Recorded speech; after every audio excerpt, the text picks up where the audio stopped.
Subscribe করুন। হযরতে আবু হুরায়রা রাদিয়াল্লাহু তাআলা আনহু হতে বর্ণিত আছে, তিনি বলেন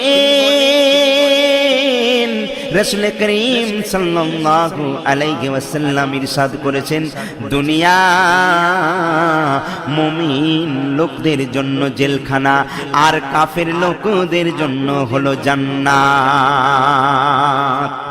আপনার মনে প্রশ্ন জাগবে, যারা আল্লাহ আল্লাহ করছে তারা খুব কষ্টের মধ্যে রয়েছে, কিন্তু যারা আল্লাহকে মানে না তারাই তো খুব ভালোই রয়েছে। সেই সম্বন্ধেও কোরআনে পাক থেকে আমি হাওয়ালা দিচ্ছি, কাফেরদের অবস্থা পৃথিবীতে ভালো কেন।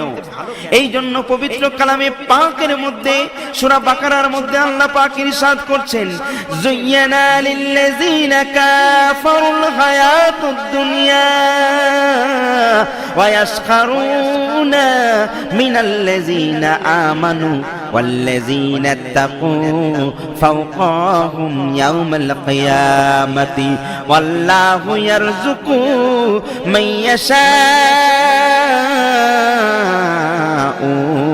বিগাইরি হিসাব।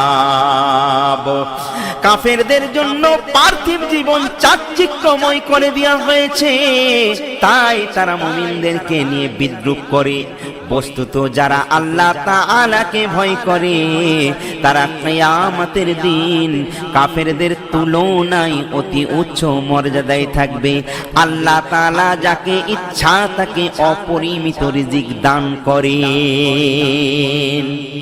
একটা কথা মনে রাখবেন, কাফেরদের প্রার্থনা কোনো কাজে আসবে না।